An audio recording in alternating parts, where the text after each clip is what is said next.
Guys અમે લોકો કાર્તિકે લોકો મકાન રાખ્યું ત્યાં અમે લોકો આવેલા છીએ. આજે ઓલા લોકો ખાલી કરીને ગયા છે અને પૂરું પેમેન્ટ પણ એને કરી દીધું. સામાન બધો લઈ ગયા છે. થોડો થોડો સામાન એનો પડ્યો રહ્યો છે. તેલનો ડબ્બો ભૂલી ગયા છે, કારના એન્ટ્રી ભૂલી ગયા છે. અને આ લોકો જો કાર્તિકનો આ મિત્ર છે એને એવું કીધું કે ભાઈ એ લોકો ગમે એવું કરે અને આપણી હાવણી તો મારવી પડે. એટલે સાફ સફાઈ અત્યારે ચાલુ છે યુદ્ધના ધોરણે. અને સવારમાં કાલે કુંભ ઘોડો છે. હા, કેવું લાગી રહ્યું છે નવું મકાન? હવે આ તમને મકાન તો સરસ લાગી રહ્યું છે, પણ અત્યારે ગરમી લાગી રહી છે. આ મિત્રનું હું કેવું હતું કાર્તિક તારા? મિત્રને એવું કહેવાનું હતું હા કે ભાઈ તમે ઘરના મકાને જાવ છો, સામે વાળા પાર્ટી ગમે એટલું સાફ કરીને જાય, હા પણ તમારી હાવણી તો મારવી જ પડે અહીંયા. એટલે પછી એ થોડીક સર્વિસ આપી આવે. હાવણી મારો પૈસા પરિવાર સાથે આવ્યા છે એવડા સમજ્યા.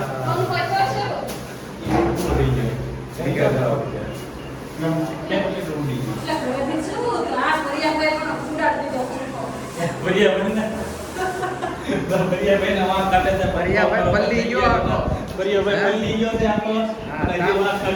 તમે એલા કયું ના સાફ કરો છો? હજી રમોડામાં જ આખું જોજો, કલર ક્યાંય કરાવવો ન પડે. હે હા, રમોડામાં તમે કાલ માર ભાભીની આવે ને કુંભગઢામાં તો એ લોકોને લાગવું પડે ને કે નવું છે એમ. નવું જ છે ને કલર કલર ચકાચક છે. જો હા કેવું ગઈ ગઈ ના શ્રદ્ધા પોતું મારે. ફુવા જો ફુવા હોતે ને પોતું મારે. જો હા હા ફુવા પોતું મારે. હા ચકાચક કરી દીધું છે નવું એકદમ પેટી પેક ઘર.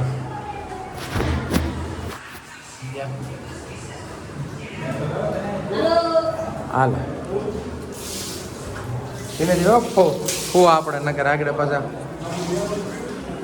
પડી ન જાય. બરોબર. હું ઘણા તાર ઘરના હું કે આવવાના જ કાલે? હા ટાઈમ છે? આપણે કહેવાને કહી દીધું છે.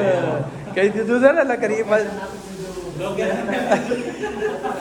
નકર કે મને જ કોઈ કીધું જ નથી કે.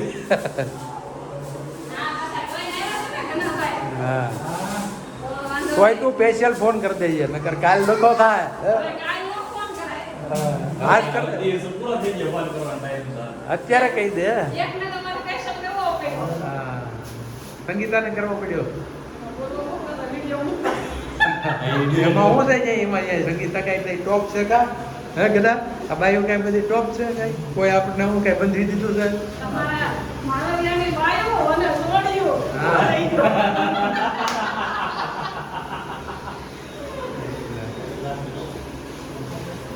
સારું હાલો ગાઈસ, નેક્સ્ટ બ્લોગમાં મળીએ હવે.